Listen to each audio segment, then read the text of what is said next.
In the ancient Indian political thought, the state is comprised of 7 elements or prakritis. Of these 7 elements, one element is the army.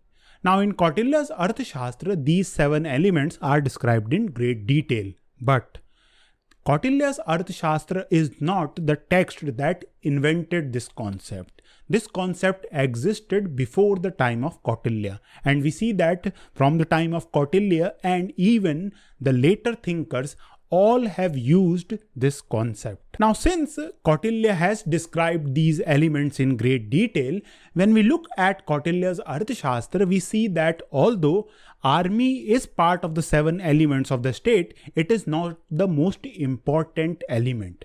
For Kautilya, it is kosh or treasury that is the most important prakriti or element of a particular state.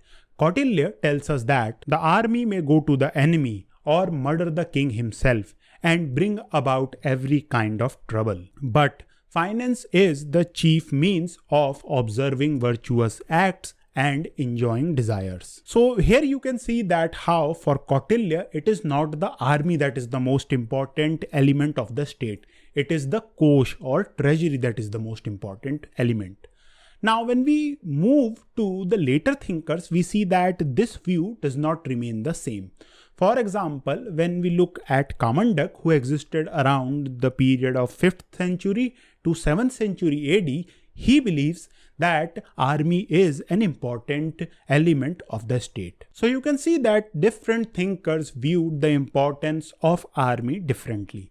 But every thinker of ancient Indian political thought agreed that army was part of the state and it was an element of the state. Now, when we move to the ancient Indian army itself, we see that the army has also evolved through time.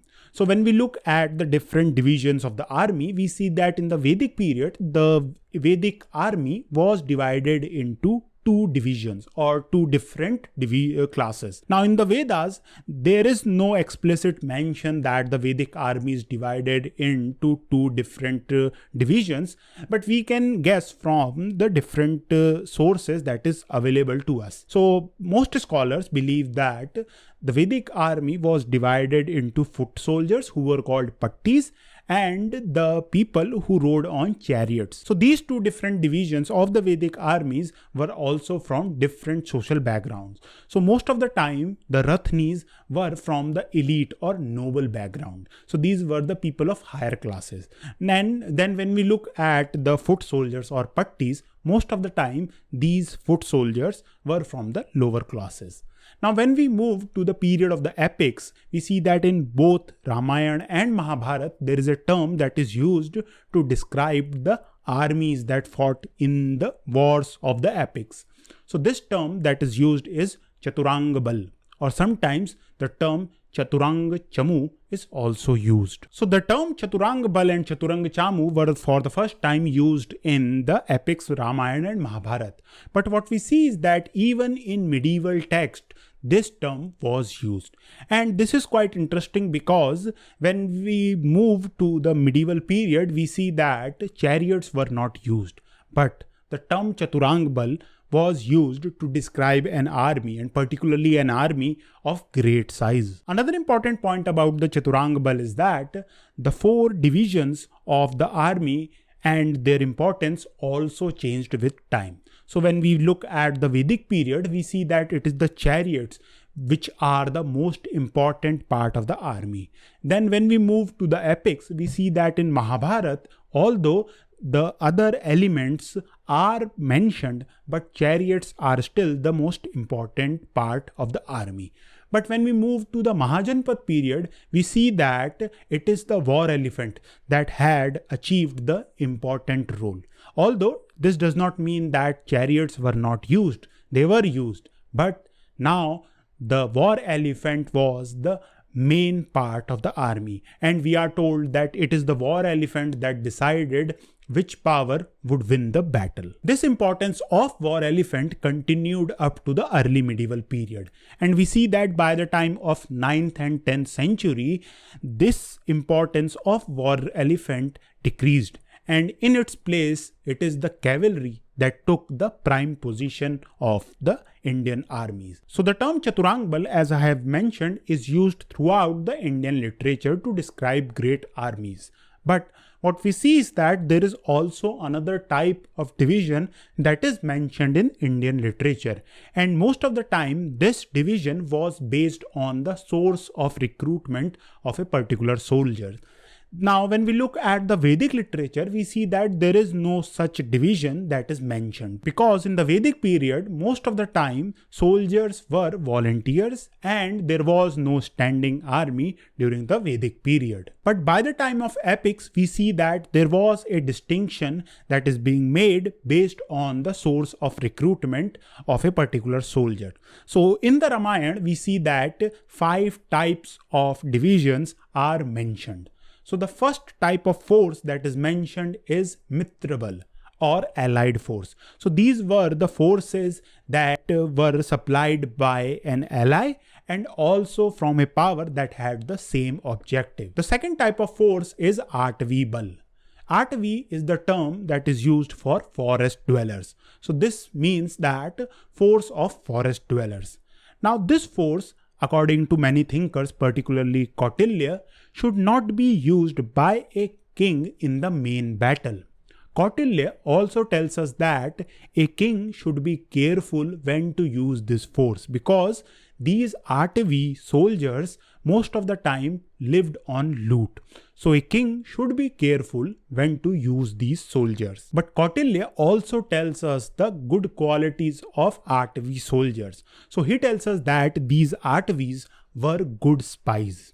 So this was the Atvi Bal. Then we see that there was also a force which was called Maula Bal, that is hereditary soldiers. So these were the soldiers that comprised the standing army of a particular power. And most scholars are of the opinion that these soldiers were the elite soldiers of a particular army. The fourth type of force that is mentioned in Mahabharata is Bhritya Bal. Bhritya Bal basically were the mercenaries that were employed by a particular power. The fifth and the last force that is mentioned in Ramayana is Dvishad Bal. So these forces were the forces that were recruited from the enemy side, or these soldiers were recruited directly from the enemy land. So that is why they were called the enemy forces. So these are the 5 types of forces that are mentioned in Ramayana. But when we look at Mahabharata, we see that these 5 types of forces are mentioned.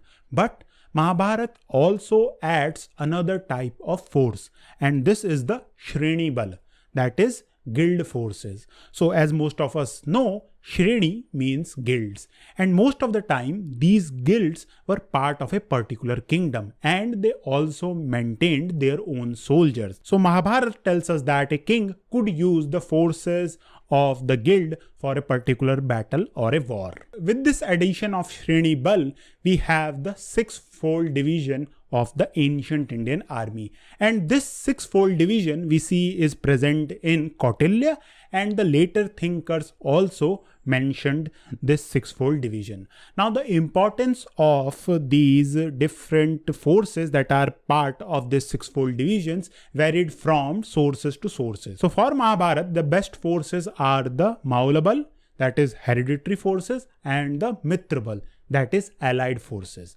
But when we move to Kautilya, Kautilya agrees that the best forces are the Maula Bal. But for Kautilya, the second best is the Bhritya Bal, not the Mitra Bal.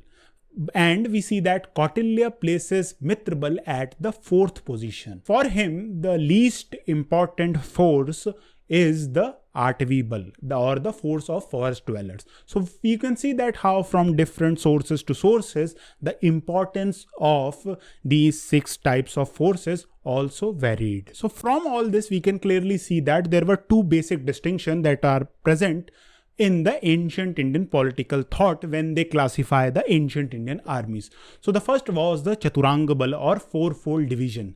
Then there was the 6-fold division that was based on the different source of recruitment. Now, if you found this video interesting, please watch this video where I have talked about the Vedic armies. Thank you for watching.